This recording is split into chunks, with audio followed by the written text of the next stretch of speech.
भागलपुर के सुल्तानगंज बाजार स्थित अपर रोड में बड़ी पोस्ट ऑफिस के पास नगर वार्ड 1 में रहने वाले एक सेवानिवृत्त संस्कृत शिक्षक की संदेहास्पद मौत हो जाने का मामला सामने आया है। मृतक शंकर देव मिश्रा पूर्व पार्षद किरण मिश्रा के पति थे। परिवार वालों के अनुसार वृद्ध लंबे समय से बीमारी से पीड़ित थे। उन्हें पूर्व में 2 बार दिल का दौरा भी पड़ चुका था। वे अपने आवास के कमरे में अकेले सोते थे। पिछले 2 दिनों से जब वे अपने कमरे से बाहर नहीं निकले तो घर में मौजूद पत्नी को किसी होने की आशंका हुई और उन्होंने अपने वार्ड के वर्तमान पार्षद विनोद रजक सहित आसपास के लोगों को इसकी सूचना दी। लोग बंद कमरे का दरवाजा तोड़कर अंदर दाखिल हुए तो बेड पर पड़े सेवानिवृत्त शिक्षक को मृत पाया। इसके बाद इसकी सूचना थाने को दी गई। इधर मौके पर पहुंची पुलिस व एफएसएल टीम ने मामले को गंभीरता से जांच पड़ताल कर टीम ने फोरेंसिक जांच करने के बाद सैंपल कलेक्ट किया। उधर वर्तमान पार्षद और मृतक की पत्नी ने थाने को लिखित आवेदन देते हुए सबका पोस्टमार्टम नहीं कराने का अनुरोध किया है। इसके बाद पुलिस सबको कब्जे में लिए बगैर वापस चली गई।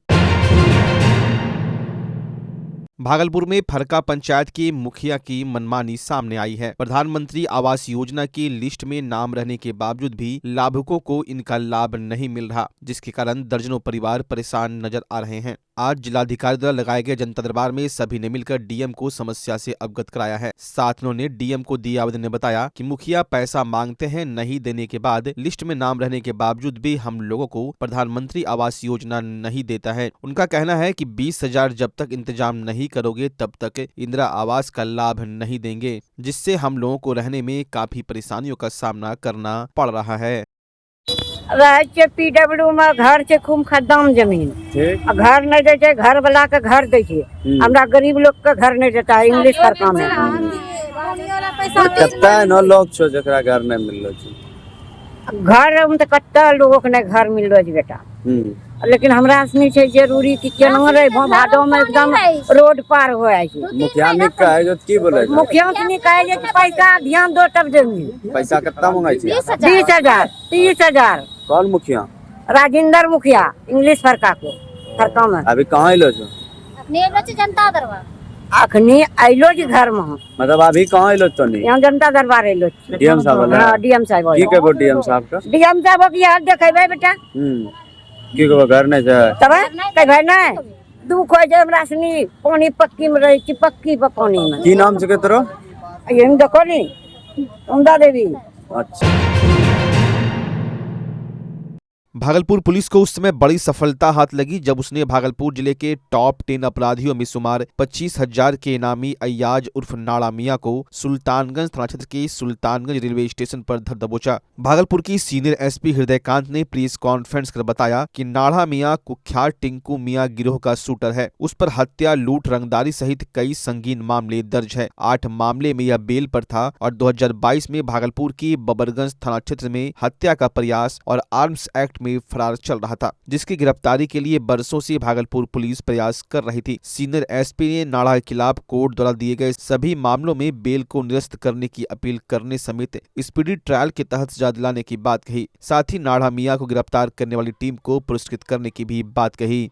भागलपुर जिला के टॉप 10 अपराधियों में शामिल जिस अभियुक्त का नाम था मोहम्मद एयाज, जिसे नाड़ा के नाम से भी लोग जानते थे, उसे कल भागलपुर पुलिस की टीम द्वारा गिरफ्तार किया गया है।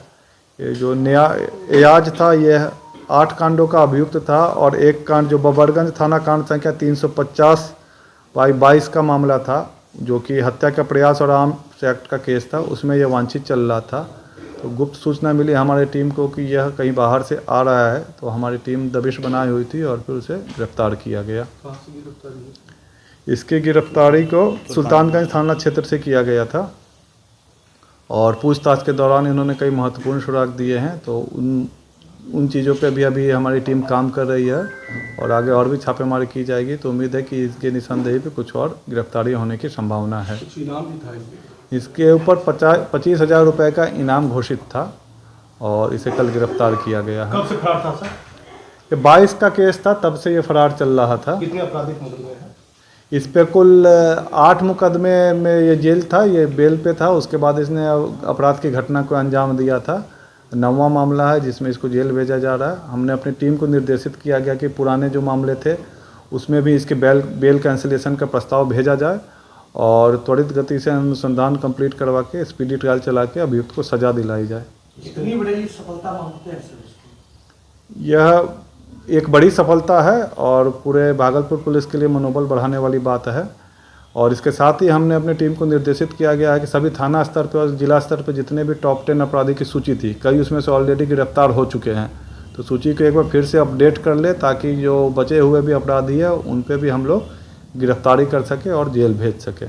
इसके अलावा कल भागलपुर पुलिस के द्वारा समकालीन अभियान भी चलाया गया था जिसमें कुल 36 अपराधियों की गिरफ्तारी हुई है, जिसमें हत्याकांड का 1 अभियुक्त, पॉक्सो एक्ट के अंतर्गत 2 अभियुक्त और लूट के 2 अभियुक्त को भी गिरफ्तार किया गया है।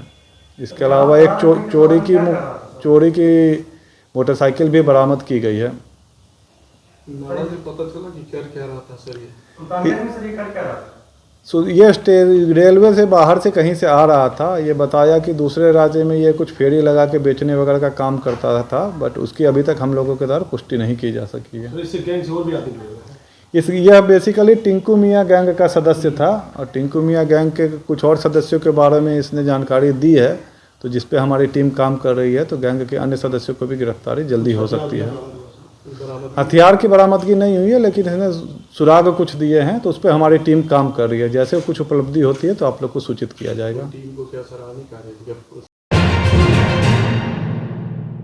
स्वास्थ्य सेवा की दुनिया में भागलपुर का पुराना और जाना पहचाना नाम है सुशीला हॉस्पिटल। सुशीला हॉस्पिटल एक मल्टी स्पेशलिटी और भागलपुर का एकमात्र डायबिटीज का super speciality health care centre है, जो 24 आवर्स इमरजेंसी और आईसीयू विथ वेंटिलेटर के साथ उपलब्ध है। डॉक्टर अंजना प्रकाश के नेतृत्व में यहाँ अत्याधुनिक सुविधाओं वाला गायनी डिपार्टमेंट भी है। सुशीला हॉस्पिटल में खुद का ब्लड बैंक और पैथोलॉजी की सुविधा है। सुशीला हॉस्पिटल कम कीमत पर स्वास्थ्य सेवा प्रदान करने के प्रति प्रतिबद्ध है। हमारा पता है लाजपत पार्क की दक्षिण, मसाकचक, भागलपुर, बिहार।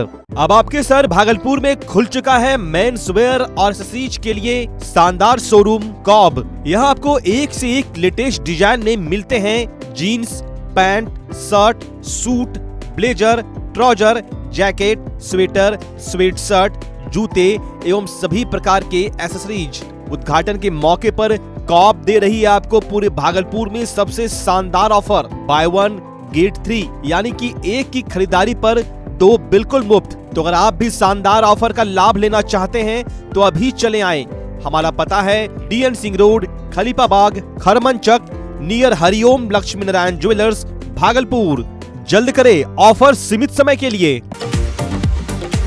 ई मोटराइड प्रीमियम ई साइकिल यानी कि धोनी वाली साइकिल। जी हाँ, धोनी के साइकिल में है कमाल के स्मार्ट फीचर जो आपको बनाते हैं स्मार्ट। तो चले आइए ई मोटराइड के exclusive showroom Bhagalpur new cycle store. उत्सव धमाका, हर खरीदारी पर पाइए बम्पर छूट और शानदार गिफ्ट। हर तरह के 0 कॉस्ट EMI और फाइनेंस भी उपलब्ध है।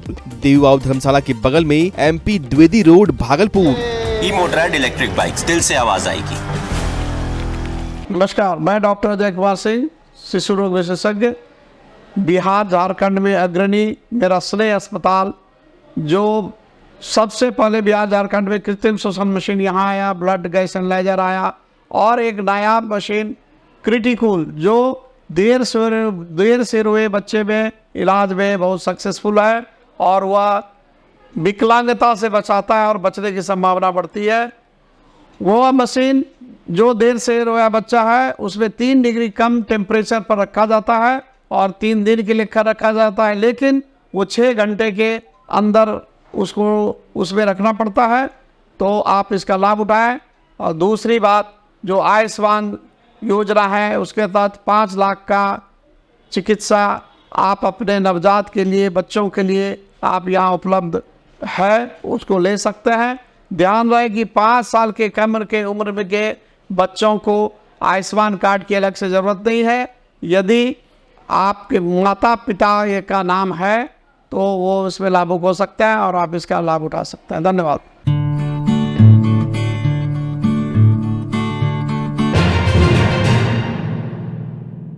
भागलपुर के कहलगांव में नवरत्न कंपनी एनटीपीसी में संविदा पर बहाल मजदूरों ने अपनी पुरानी मांग काटे हुए वेतन को लेकर एनटीपीसी एमजीआर जंगल गोपाली के पास घंटों जाम कर दिया। जाम होने की वजह से एमजीआर रेलवे ट्रैक पर कोयला लोड होने वाली मालगाड़ी यूं ही खड़ी रही। वहीं मजदूरों ने रेल ट्रैक पर लाल झंडा लगाकर घंटों जाम कर दिया। मजदूरों ने कहा कि उनके काटे हुए वेतन को देने की मांग को लेकर वो लोग अक्सर हड़ताल करते हैं। इसके पूर्व भी कई बार संविदा मजदूरों ने हड़ताल किया है। इन्हें एनटीपीसी के अधिकारियों द्वारा लिखित बकाया पैसा देने का आश्वासन भी मिला, लेकिन वो आश्वासन पूरा नहीं हुआ। इसी को लेकर मजदूरों में खासा आक्रोश देखा गया।